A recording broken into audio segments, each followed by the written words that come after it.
Hi friends, I'm Guru Rajan. Welcome to this YouTube channel to watch this sequence of videos in Python programming. In this video, you will learn about Lambda functions and how to use them. Let's get started straight away. What is a Lambda function? Lambda functions can be thought of as just one-line functions. They are also better known as unknown functions or anonymous functions. If you just want to use something just only once, a function that is only used once in your program, then you can go for a Lambda function.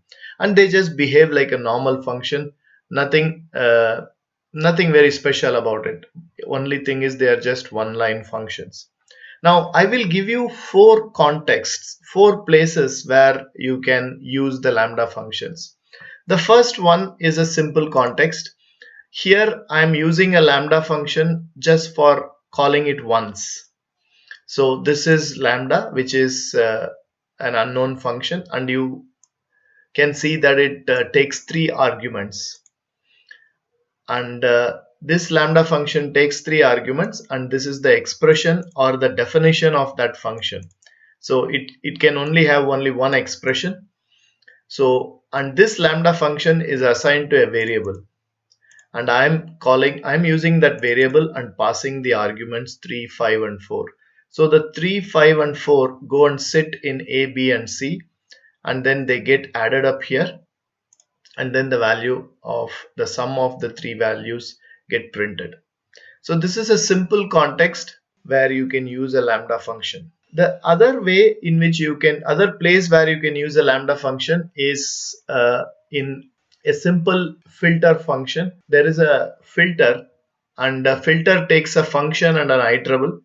So this filter function takes one lambda, so which means this iterable is given one by one to this filter, and 1 mod 3, 2 mod 3, 3 mod 3 and so on, right? And if the mod 3 becomes 0, which is the numbers that are divisible by 3 are printed here. So Lambda function is very popular with a filter. So if you run this, all the numbers of this iterable which are divided by 3 are printed. If you want to print the numbers that are divided by 2, you can do this too. This is the other context where you can use it. The other interesting place where you can use a lambda is for sorting. Suppose you have a list of tuples, right? And you want to sort, you want to know how you sort that. So p.sort, p is the list of tuples, and then I want to sort, and you just have to give the key value. And here the key value is the first element of the tuple. So I want to sort these list of tuples by the first element in the tuple. So obviously if you sort by the first element, so let's run this by clearing. So if you sort by the first element, it's going to be 1 and 2. The second one will be 4 and 1, 9 and 10, and 13 and minus 3. If you want to sort by the second element, obviously second element is the smallest here. Yeah, minus 3 is the smallest, which is first. Next is 1, next is 2, and the next is 10. So which is what the output that comes here. So you can see how useful lambda is over here in order to give the key value which is used to sort. The other interesting place where you can use is another sort. Sorted is a function that takes an iterable and the key, and here the key is a small expression which is nothing but the absolute value of 3 minus x. So if you consider each of this value in the iterable as x, 3 minus x will be 3 minus 1 is 2, 2 minus 1 is 1, 3 minus 3 is 0, but 3 minus 4 is minus 1, but since you are taking the absolute value, that will also become 1. So 1, 2, 3, 4 and 5, 6. So obviously the smallest value in this is 0. So 3 will be printed first, 2 will be printed second, 4 will be third, and then 1 and so on. So this is an interesting case. So as you can see, 3 is printed first, and then this 2, and then the 4, and then this one, and the rest of the things are in sequence. So this is an interesting case where you can use lambda. Now this gets very interesting. This gets very interesting here.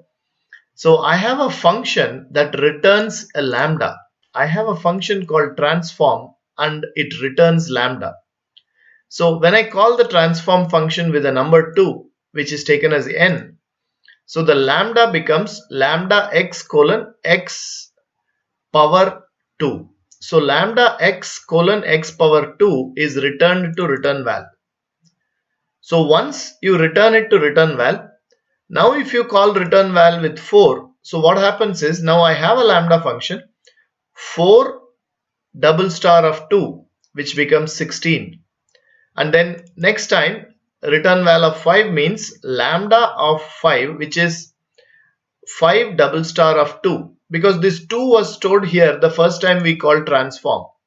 So lambda x will be lambda of 5 colon, so 5 double star of 2, which will be 25. So the first print statement will produce 16, 4 power 2. The second print statement will be produce 5 power 2. You might have been wondering how I get 2 here. That's because when the first time I called transform, this 2 comes and gets stored here, and this lambda gets returned to the, it is lambda function is returned to this variable ret_val. So when you run this, first one prints the address of the lambda function definition, and the next print prints 4 power 2 and 5 power 2. Hope you found this video on lambda functions very useful. If you found this video adding value to you, please subscribe and leave your comments below. Thanks for watching.